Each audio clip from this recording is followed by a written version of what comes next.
Terima kasih masih bersama Jurnal Cinema dengan saya Nicholas Yudifar dan tamu kita hari ini Ferry Irawan atau akrab disapa dengan panggilan P. Ya, artinya sutradara sebagai pemimpin kreatif tertinggi juga. Saya nggak tahu. Dulu pernah beberapa kali syuting 24 jam tuh pernah. Karena besoknya break. Entah kenapa itu jadi satu kebiasaan yang gue alamin terus tuh. Serius kok? Benar. Pernah beberapa kali. Jadi, tapi bukan setiap hari. Jadi misalkan besoknya break untuk pindah lokasi gitu kan. Ya udah dipolin. Tapi memang itu terakhir di situ gitu. Di set itu terakhir, nggak bisa lagi besoknya lagi. Jadi itu di luar rencana pasti. Artinya tidak ada orang yang suka kerja overtime, tidak ada orang yang. Tapi mau nggak mau jadinya karena ada faktor apa. Jadi udah deh pol. Jadi jam 5 nyampe, jam 5 besoknya baru pulang. Itu beberapa kali. Dan menurut gue, karena itu nggak ada pegangan gitu loh. Seandainya peraturan itu ada, atau konvensi itu ada, kesepakatan itu ada, itu pasti bisa dihindari. Ya kan? Artinya ketika misalkan dari awal udah didesain dengan sedemikian rupa, bahwa boleh ada overtime, tapi janjian, maksudnya gini, set ini terakhir hari ini, dan ini nanggung kalau dibelah, kita kerja 20 jam gimana? Untuk hari ini doang nih, setuju nggak semua? Oke deh, hari itu doang ya, ya udah. Berarti kan by design ya. Kalau by design, menurut gue masih nggak apa-apa, hari-hari tertentu. Tapi balik lagi, kalau orang Belgia itu mungkin tetap nggak mau kan gitu. Tapi kalau kita kan orang Indonesia masih oke lah sama temen sehari dua hari oke. Tapi by design maksud gue. Nah, yang ada kan sementara sekarang kan bukan by design, tapi yang gue alamin itu bukan by design. Meleset aja memang, meleset. Itu mungkin juga karena faktor-faktor tadi, entah itu tadi lokasi belum di DP lah. Itu kan merembet semua, terus wardrobe, duit turunnya lama, jadi kostum yang ini belum siap, jadi nunggu dulu, gitu. Jadi wah chaos, mungkin persiapan juga pendek. Jadi gue pikir wah ini faktornya sangat kompleks, dan ya Edi asisten sutradara hanya bisa mengatur, bisa diatur kalau semua faktornya benar. Kalau nggak benar ya nggak bisa diatur kan, betul. Gitu. Nggak bisa dikontrol. Iya, gitu. Betul. Nah itu kadang-kadang ada pihak-pihak yang menganggap Edi itu tukang sulap. Udah semua mepet last minute baru dikasih budget turun gitu ya. Lantas ketika terjadi kemoloran dari situ, kok bisa molor lah? Tim lain tuh jadi telat persiapannya, belanja segala macam. Udah lo pasti bisa deh, lo bisa. Emang kita udah berapa kali gue ngomong tuh, gue bukan tukang sulap, profesi gue first Edi, bukan tukang sulap. Gak ada itu, gila apa? Ketika kita balikin ya, kadang-kadang dengan cara diplomasi komunikasi yang benar, baru mereka paham, oh iya ya, tapi nasi udah jadi bubur. Kan sayang ya. Planning itu perlu, kita planning sesuatu karena kita bisa mengukur ketika terjadi deviasi gitu. Ini ketika planning semua nggak dianggap, lalu di end dia nganggap itu tukang sulap, itu kacau sih. Dan itu ada loh production house yang produsernya masih berpikiran seperti itu. Nah itu yang gue juga berpikir jadinya ketika orang menempati sebuah profesi kan sebaiknya punya parameter ya. Berhak nggak sih lu berprofesi sebagai itu? Artinya berhak bukan karena lu punya financial power atau lu punya connection power gitu. Sehingga nanti lu abuse of power gitu ketika lu menjadi profesi itu, maksud gue. Nah itu yang belum ada regulasinya memang. Mungkin standarisasi teman-teman di technical area sudah ada gitu kan, dengan standarisasi sertifikasi. Tapi untuk di ranah-ranah yang rawan itu, dan sebenarnya ranah kunci gitu ya. Kunci dalam hal yaitu tadi menyelenggarakan sebuah produksi itu kan nggak ada. Tiba-tiba ya karena lu punya koneksi atau lu punya duit, ya lu bisa bikin menyelenggarakan sebuah produksi. Tapi mungkin lu nggak serahin daily basisnya sama orang yang paham, sehingga ya kebijakannya nggak ada. Itu yang menurut gua jadi deviasi sih. Nah tapi kan Indonesia syarat dengan hal seperti itu, dan kita harus berhadapan, banyak teman-teman pasti berhadapan yang ajaib-ajaib itu kan. Dan maksud gua ketika ada peraturan harusnya udah bisa berubah gitu. Cuman siapa nih yang bisa ngegolin peraturan itu gitu? Itu sih yang gue nggak tahu juga sih. Undang-undang Ketenagakerjaan berarti kan Kementerian Tenaga Kerja, terus Undang-Undang Perfilman itu sebenarnya lebih mengatur ke distribusi film dan produksi film secara umum. Tapi Undang-Undang Ketenagakerjaan film bagaimana gitu? Ya. Supaya tidak ada di kemudian hari cerita-cerita orang-orang yang ibarat kata dia bersuara untuk menyuarakan sebuah situasi yang ini situasinya nggak baik gitu untuk produksi. Cuman terus jadi rame, jadi malah menyimpang dari itu yang diomongin itu, isunya jadi menyimpang. Nah itu menurut gua nggak seharusnya lah ya. Padahal tujuannya sama-sama, kita mau bikin film Indonesia jadi lebih bagus kan sebetulnya. Betul. Makanya itu tadi bermimpi aja sih boleh yang tinggi ketika bicara. Oh kita harus mencontoh Korea, dunia kreatifnya begini. Tapi itu hanya dari luar yang kita lihat. Bagaimana kita bilang mau menjadi sukses seperti Korea gitu, kalau kita nggak tahu gimana sih mereka cara grooming orang-orangnya ini. Orang-orang ini kok bisa jadi Bong Joon-ho yang bisa dapat Oscar, Park Chan-wook yang produksi sama Hollywood. Bagaimana? Nah itu groomingnya gimana? Gimana Anda mengelola aset Anda ini, SDM ini? Kita kan nggak punya pengelolaan aset itu. Artinya sekolah-sekolah film ada memang, tapi bagian dari itu kan ada regulasi yang harus disepakati gitu. Nah itu gue belum lihat. Oke lah kalau menggelontorkan uang, iya itu juga salah satu dukungan. Tapi uang itu tidak menyelesaikan masalah kan. Artinya orang bisa produksi, tapi produksinya bertanggung jawab nggak? Kan nggak tahu gitu. Jadi masih di tahapan itu, dan semoga sih berkelanjutan dan bisa beres gitu. Karena ini persoalan jam kerja ini kan kayak persoalan udah klasik ya. Klasik banget. Dari lama sekali itu kayaknya nggak selesai. Atau mungkin memang nggak diselesaikan, nggak dibahas, gue nggak tahu sih.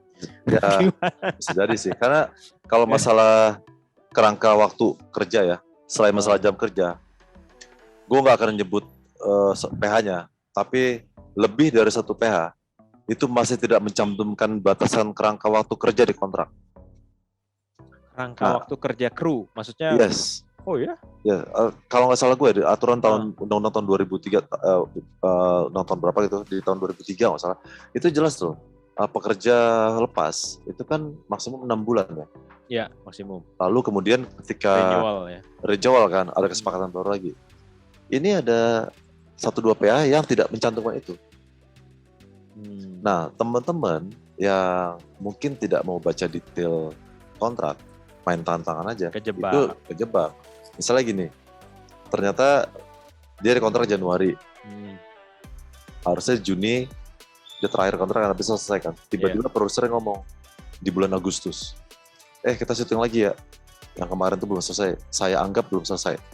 Produser bisa ngomong gitu kan. Terus teman-teman ini merasa, kan udah lewat, nggak bisa, di kontraknya lu udah tangan tanpa dibayar. Waduh. Karena kan jangkauan kontraknya tidak dibuat. Nah, gue termasuk orang yang sangat gue kritis untuk kontrak kalau ngobrol. Soalnya gini, kenapa sih kalian ngomongnya selalu ingin membuat industri film maju, tapi niatan baik kalian aja tidak ada, itikat baik kalian tidak aja terhadap pekerjaan film, gitu. Itu tuh, gue udah bilang beberapa kali ke teman-teman. Gak ada salah ya baca kontrak video. Karena kan ada teman yang males lah baca bahasa hukum.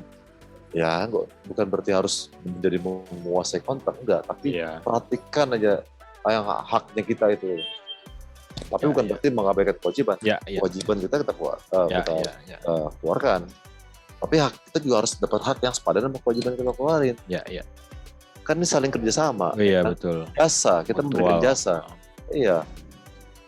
Itu tuh. Apakah dari teman-teman komunitas Asrada punya kayak semacam relasi dengan penasihat hukum yang bisa membantu untuk paling tidak kontrak reading lah, artinya ini hati-hati di sini, ini hati-hati di sini, pernah nggak? Maksudnya ada usaha ke situ nggak?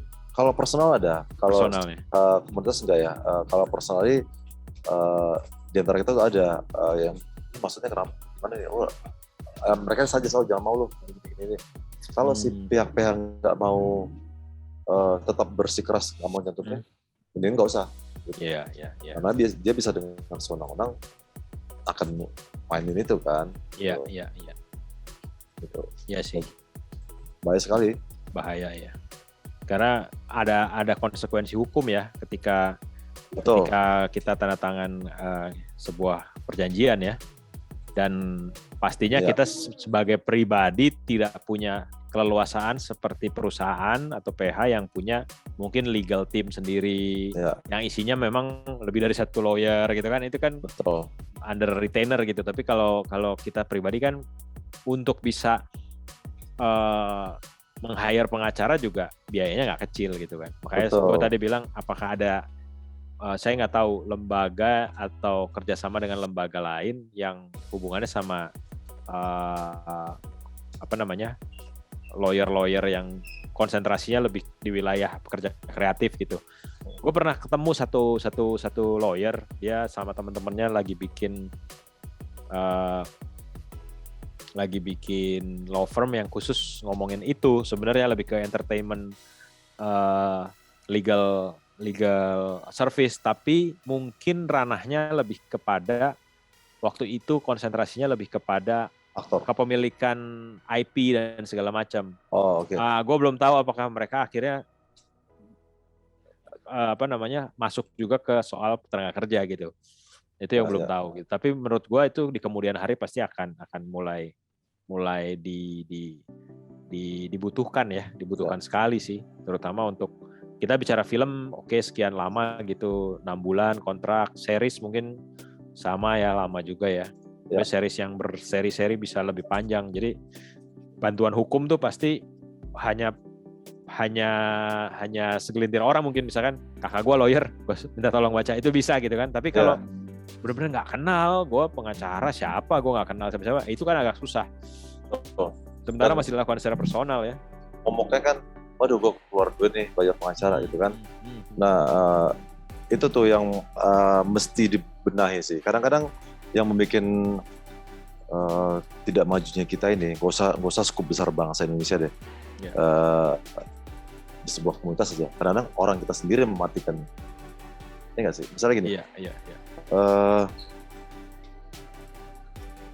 Gue respect sama produser-produser yang memang benar-benar ketika dia bilang kita jadi satu semua, kita ini karya kita. Ada yang komit seperti itu dan dia melakukan men-treat krunya as a team, a solid team. Itu gue respect banget. Tapi itu ada beberapa orang yang cuma lip service karena dia Mas Eta tadi masalah kontraknya benar, jangan pura-pura bego deh. Lu membodohkan kita. Lu ngomong berkor-kor di publik, di pers bahwa mengajukan perbedaan segala macam. Hal itu aja lu nggak malu gitu. Gak usah ngomongin soal hal lain. Dasar lu protes misalnya siapa wakil rakyat lu nggak tahu malu gini-gini. Lu sendiri dengan pekerja lu yang lu bayar, lu juga berusaha membodohi orang yang berpengaruh. Lu harus itu sih. Dan itu nggak 1-2 orang. Dan kadang-kadang kita tuh masih yang udahlah tantangin aja, karena gini, kita nggak bisa juga menafikan bahwa ada orang yang memang lagi butuh, jadi udah tantangin aja, gue butuh kerjaan. Nah, kondisi-kondisi ini dimanfaatin oleh oknum produser seperti itu. Kalau percayalah rezeki nggak kemana. Betul kan? Dan mungkin satu hari gue bisa ngobrol sama asosiasi produser yang mungkin punya peran lebih besar untuk bisa mengakomodir ini semua kali ya. Karena mereka kan kumpulan para produser yang pasti maunya lebih baik, pasti maunya lebih benar. Dan bagaimana mereka pasti lagi secara internal pasti lagi berusaha untuk ke arah situ, dan semoga memang ada jalannya. Dan gue nggak tahu kanalnya apa tuh, apakah dari Kemenaker atau apa ya, Kemenaker kerja, terus film itu under Dikbud gitu kan. Tapi lebih ke produk filmnya ya kan? Juga kan, dan ekonomi kreatif, pariwisata, tapi lebih ke produknya. Nah, cuman kemarin kita vaksin, ada pariwisata ekonomi kreatif yang galang data kan, sama Dikbud ada 2. Sebenarnya kan ada 2 kementerian yang sinergi dan bisa sebetulnya punya perhatian ya. Karena bicara pekerja film sebenarnya bicara pekerja seni sebetulnya. Ya kan? Itu sebetulnya ya, semoga itu lama-lama, semoga sih ini lagi dibicarakan di gedung-gedung perkantoran mereka ya. saat ini. Sepertinya melenceng ya dari topik kita tentang asisten saudara. Iya, tapi menurut gue itu penting sih. Sekarang semua profesi pasti ingin dilindungi, ingin mendapatkan sebuah kepastian gitu, bahwa gue ini terproteksi gitu loh, secara profesi gitu. Nggak ada sih yang walaupun sebenarnya isu lain lebih besar, profesi lain kayak misalkan driver ojol juga belum ada tuh, ya sama. Jadi ya belum jadi prioritas apa gimana, gue nggak tahu sih.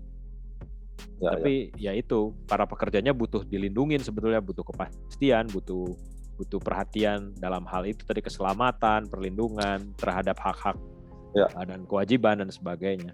Karena banyak orang yang juga ternyata memanfaatkan situasi-situasi itu ya, yang mana ya itu konsekuensi hukumnya yang sulit untuk dihadapin sebetulnya. Oke. Nah ini kita udah agak penghujung, Pei. Mungkin ada yang mau disampaikan lagi, Pei, untuk teman-teman di. Kalau teman-teman lain yang pengen tahu lebih banyak apa sih sebenarnya profesi asisten sutradara dalam film, silakan bergabung. Boleh aku kalau jemput ini ya? Boleh. Ya. Boleh. Namanya Komunitas Asrada Film Indonesia, Instagramnya ada.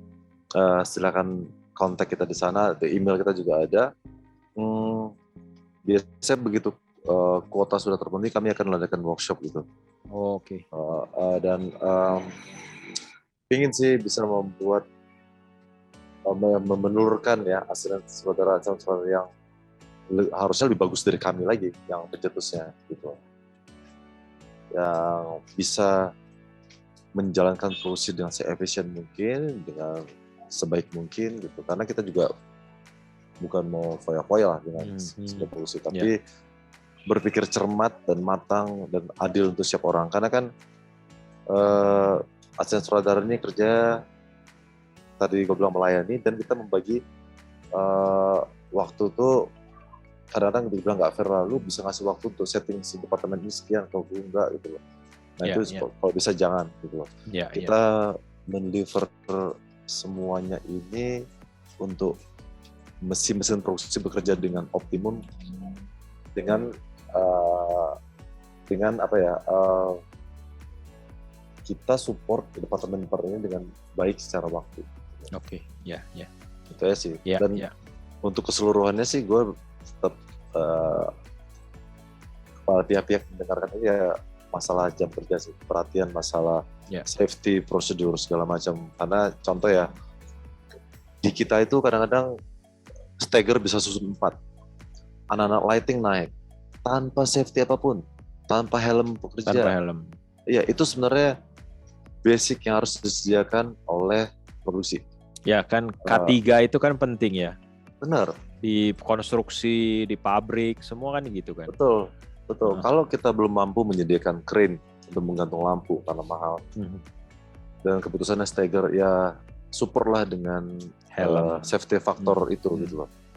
Kalau yang gue iri kadang-kadang adalah first aid di luar tuh bisa dia tidak menjalankan, dia nggak akan call sebuah action sebelum save.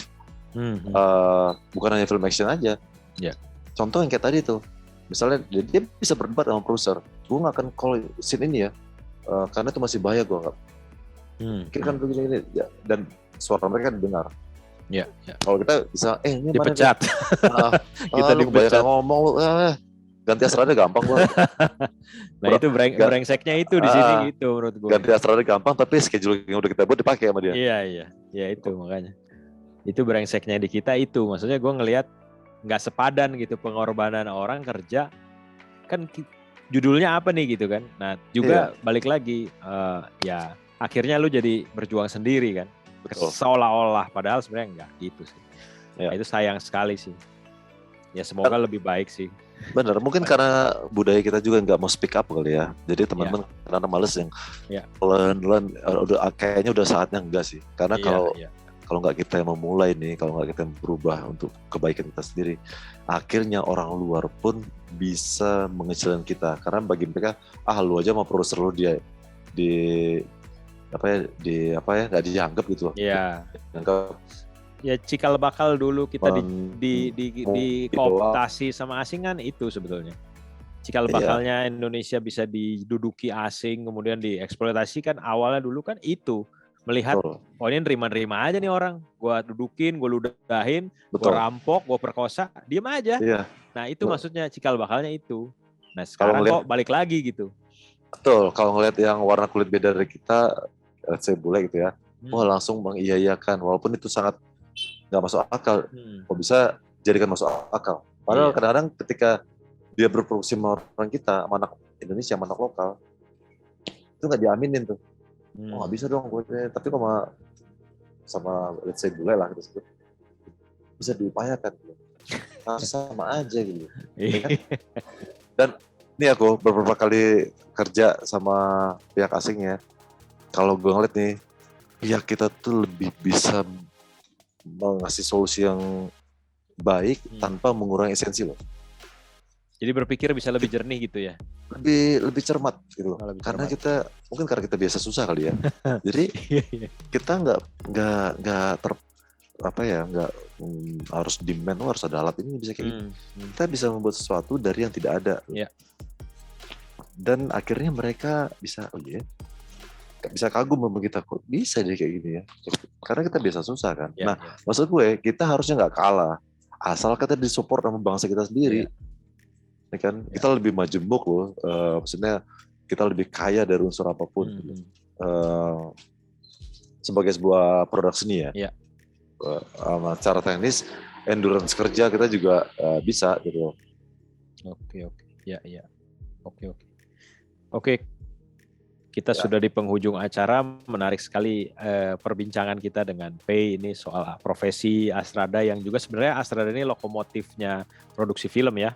Artinya di lapangan semua kalau nggak ada Astrada ya nggak jalan. Sutradara pun akhirnya harus tanda kutip mengikuti apa yang sudah dibuat oleh Astrada karena memang tanggung jawab dan komandonya ada di Astrada. Nah, mungkin untuk teman-teman yang berminat atau punya keinginan untuk lebih tahu soal profesi ini bisa kunjungi Instagramnya komunitas Astrada Film Indonesia. Kemudian di Instagram ada, kemudian kalau tertarik untuk ikut workshop juga bisa menghubungi ya. Itu mungkin ada yang udah punya basic filmmaking atau pengen jadi Astrada terjun ke industri film, tapi bingung caranya gimana, mungkin cari magang, tempat magang bisa hubungin juga di Instagram itu kali ya. Ya, tapi perlu digarisbawahi kok. Yang perlu digarisbawahi oleh orang-orang adalah asisten sutradara bukan batu loncatan jadi sutradara. Itu beda. Betul. Ya, misalnya walaupun gue someday gue pengen menyutradarai lagi, tapi bukan karena gue jadi Astrada ya. Bukan, itu dua hal yang berbeda sekali. Profesi sendiri itu ya, bukan sebagai profesi batu loncatan, betul itu. Nah itu yang diluruskan sebenarnya di pembicaraan kita dari tadi gitu. Sama kayak First SC itu bukan batu loncatan menjadi DOP, bukan. Betul. Dia profesi tersendiri gitu loh. Yang mana bisa aja mau jadi sutradara tapi jenis trainingnya lain lagi, apa yang harus dilakukan ya lain lagi gitu. Betul. Tidak ada sangkut paut secara jenjang karir sebetulnya. Tapi memang di Indonesia banyak terjadi seperti itu karena kesempatan-kesempatannya mungkin beda ya.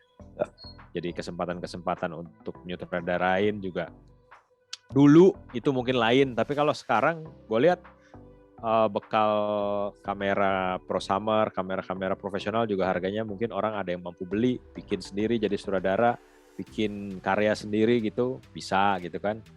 Dulu mungkin nggak bisa gitu. Terus nggak ada YouTube juga untuk jadi etalase karya-karyanya gitu kan. Nah, gitu. Kurang lebih gitu ya. Ya, tapi ada sorry. Kalau gue boleh nambahin nggak? Boleh. Ini yang sering sekali menjadi perbincangan kami di komunitas. Oke. Karena kebetulan kami di komunitas kan beberapa bisa dibilang 35% kan dari sekolah film ya. Iya. Yang majornya penyutradaraan kebetulan. Okay. Yang memang pengen menyutradarai. Nah, jadi gue sendiri kan pernah nyutradarai walaupun filmnya nggak tayang ya, karena satu dan lain hal produksi itu di stop gitu. Okay. Dan sejak saat itu gue trauma tapi sekarang udah mulai nggak trauma lah. kita pernah masing-masing nih, gue terus beberapa teman komunitas di calling oleh seorang produser. Oke. Tanya dong, ceritanya apa? Ini ceritanya ini kan. DOP-nya siapa? Sini gitu. Sutradara siapa? Oh iya, sutradara baru nih. Ini baru pertama film dia. Gitu. Bahkan ada yang belum pernah buat film pendek gitu-gitu. Yeah. Oh iya. Oke lah, akhirnya kita terima. Terus kita meeting gitu kan, buat kita pengen tahu visi sutradaranya apa. Itu nggak ada tuh. Akhirnya produsernya bisa negur kita. Lu dong, lu kan sutradaranya, lu kan udah lama lu di sini. Lu bantu dia dong, lu buat blocking shot kayak apa kayak lu ngasih terus. Loh, akhirnya kita kayak jadi dalam tanda kutip kayak co-director atau tandeman director. Iya, nah ini lebih ke situ. Ini banyak nggak tahu juga nih. Iya. Ibaratnya kalau kebetulan nih si A dia punya modal, dia invest dikit di PH seseorang, tapi dia pengen jadi sutradara. Karena produsernya temannya dia caranya apa? Panggil aja sutradara yang udah jam terbangnya udah tinggi sama DOP, pasti lu jadi bisa gampang jadi sutradara. Nah ini bahaya sekali nih. Ini bahaya. Ya. Ini bahaya sekali nih. Jadi sutradara itu dipaksa untuk mengerjakan pekerjaan sutradara, baik di pre-production dan di shooting days-nya gitu. Mungkin nggak terlalu terlihat, tapi mau nggak mau kan sutradara akhirnya menjalankan juga, karena kalau dia menunggu terus sementara si oknum sutradara ini nggak bisa apa-apa, akhirnya waktu berjalan terus terbuang percuma sia-sia. Produser negur dia kan pasti, lo kan apa nih gitu-gitu. Akhirnya ya udah dah, ngeblocking pemain, menjelaskan adegan ke pemain. Nah sutradara tinggal 20 menit. And then begitu film selesai dan dianggap dalam tanda kutip cukup layak lah, berhasil, tinggal ngomong di perusahaan tuh, dia bisa kok nyutradarain. Dan itu terjadi bahaya. Bukan sekali 2 kali. Waduh. Ya. Nah itu juga penting tuh, masalah soal kelayakan ya. Kelayakan seseorang menjadi profesi tertentu itu yang ya karena itu tadi balik lagi, dalilnya adalah seni, semua orang bisa ekspresi, tapi ini kan ada profesional seni gitu. Bukan lagi ya boleh aja lo mau jadi sutradara tapi juga dalam konteks profesional gitu ya. Betul. Artinya lo bikin film buat keluarga lo aja gitu. Nggak ada yang ngelarang sih orang jadi sutradara. Iya, bebas aja. Tapi ketika lo bekerja dalam konteks profesional ya lo juga harus dituntut demikian rupa ya. Sama gitu loh kemampuannya. Nah itu yang menurut gue sih agak PR ya. Kenapa lah juga nggak hire co-director sebetulnya ya. Ya. Karena gue lihat beberapa komika kan jadi sutradara juga mendadak ya kalau menurut gue.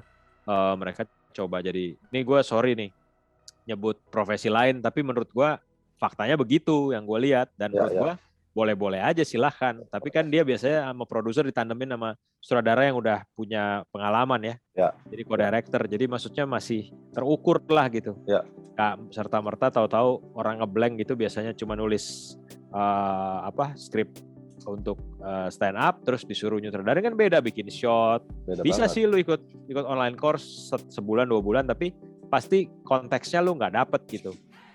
Lu bisa berpikir karena pasti beda lah. Tapi ketika lu punya teman diskusi adalah emang orang yang sutradara, emang orang yang syuting, emang orang yang bikin film gitu, mungkin akan beda. Nah dari fenomena itu gue lihat ya ada yang kelihatan yang filmnya memang berhasil, ada yang juga yang enggak, gue nggak tahu apakah karena ada co-directornya di situ atau enggak, tapi paling tidak gue melihat fenomena itu ya, bahwa sutradara ini bisa lahir dari mana aja gitu.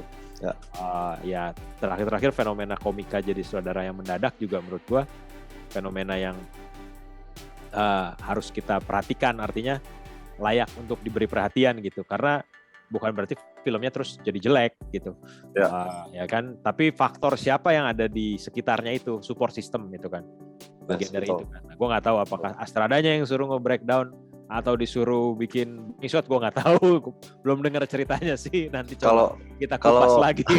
Kalau ada co-director ya wajar, itu dia bisa tandem sama co-director. Tapi kalau first AD lalu disuruh mengambil peran pekerjaan sutradara di hari H, itu sih pelecehan profesi ya. Betul. Sangat pelecehan profesi itu. Betul sih. Itu tidak pada tempatnya gitu. Iya. Ya bisa aja, lu mau ngapain aja bisa, tapi itu melanggar etika gitu. Benar. Enggak sesuai gitu, dan harusnya memang kita bisa menolak, tapi lagi-lagi balik lagi kan faktor orang beda-beda ya. Ada yang takut di blacklist, ada yang waduh, hubungan baik gua nih sebenarnya hubungannya baik nih sama si sutradaranya nih, sebagai orang dengan orang ya, hubungan baik. gimana ya gitu kan. Itu banyak dan itu dimanfaatin, itu yang brengseknya di situ kan sebetulnya. Orang-orang yang memanfaatkan itu sebetulnya yang brengsek.